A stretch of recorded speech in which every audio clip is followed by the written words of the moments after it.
8 de marzo, el indignómetro dañado. Comparto con ustedes la columna que escribí para el periódico El País en su edición América Colombia. Cuando hay una protesta o una manifestación, los daños al patrimonio público o privado tienden a hacer tanto ruido que suelen opacar el mensaje que se quiere llevar sobre una causa. Eso es un hecho.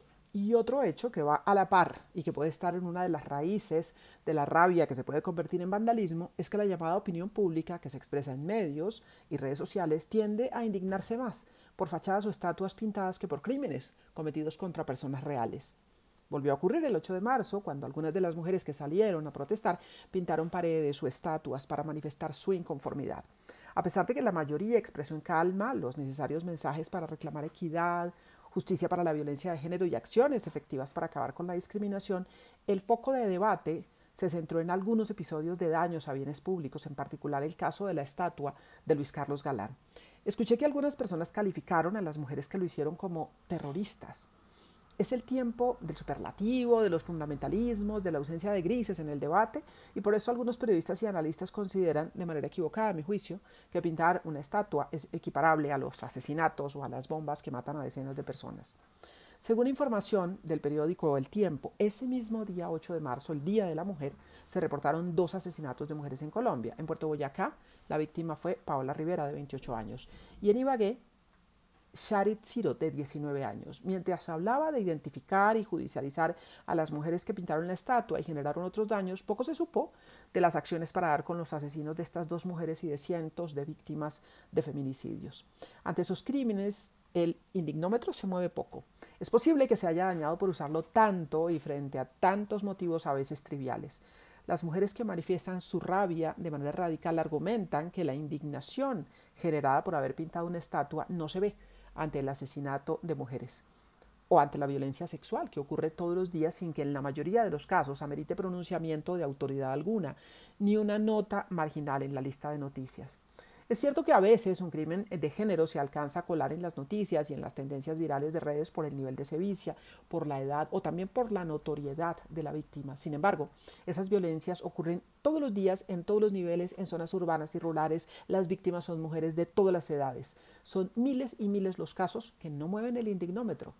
Hay entonces razones reales para el dolor y para la rabia. Una joven feminista consultada para esta columna considera que no siempre es vandalismo cuando se hace una manifestación que interpela a un objeto. La cito entre comillas: el 8 de marzo es también un día para canalizar la rabia. Por eso las intervenciones artísticas o políticas que se hacen por parte de las mujeres frente a algunos objetos no se pueden considerar vandalismo. Sigo citando. No es dañar por dañar, es una manera de expresar esa rabia acumulada, una manera de decir: aquí seguimos, somos muchas y tenemos rabia. Hasta allí va la cita. Para las autoridades y para otras personas que participan en el debate, es claro que se trata de daños en bienes públicos y actos de vandalismo que se deben castigar. Sin embargo, esta joven asegura que el camino no es perseguir a las mujeres, y vuelvo a citar: lo mejor que podrían hacer las autoridades, dice ella, es no decir a las mujeres cómo se deben manifestar. Mientras no se presenten casos de violencia real contra personas y se trate de objetos, deberían solidarizarse con las mujeres por lo menos ese día. Las cosas, dice ella, se pueden pintar y arreglar. Hasta aquí la cita. No es entonces, a mi juicio, un debate menor. Hay interpretaciones muy distintas sobre el mismo episodio. Abrir la puerta para escuchar y hacer esfuerzo por entender puede servir para quitar presión a la situación.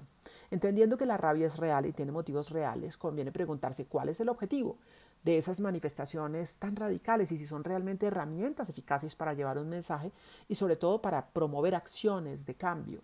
Si el daño a los bienes públicos es considerado un acto vandálico que se castiga, la pregunta es si hacerlo es una acción afirmativa o es un reto que se lanza a una sociedad que no acaba de entender la magnitud de la violencia de género y no va a entenderla mejor por esta vía.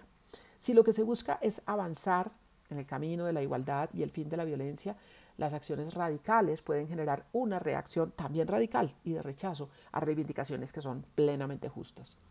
La rabia, por otra parte, se puede incrementar si a las mujeres que expresan su indignación pintando una estatua las califican de terroristas. Autoridades y líderes de opinión deberían preguntarse si estigmatizar una protesta sirve para proteger el patrimonio público y promover las manifestaciones pacíficas, o si más bien eso incrementa las razones de la rabia. Es una conversación muy compleja y banalizarla o cargarla de estereotipos no ayuda para que transitemos como sociedad en la solución de problemas de fondo que venimos enfrentando desde hace muchos años. La violencia de género es uno de ellos y hasta ahora no se ha resuelto, ocurre todos los días. El silencio de las mujeres frente a las violencias se acabó y debemos preguntarnos cómo vamos a sanar heridas, a reparar y sobre todo a parar los crímenes que siguen ocurriendo. Ante esta columna me comentaba un colega, y quiero agregar esto, que ha generado mucha indignación el episodio de la estatua de Luis Carlos Galán, pero que la estatua de Bolívar, por ejemplo, en términos generales ha sido vandalizada en muchísimas oportunidades, casi que no en todas, pero en la mayoría de manifestaciones que se presentan y que terminan en la Plaza de Bolívar, y lo recuerdo desde hace muchísimos años, y efectivamente le han pintado, le han colgado cosas de todo, pero no ha generado tanta rabia, y se preguntaba él si esto estaba pasando porque se trata de mujeres. Es una buena pregunta.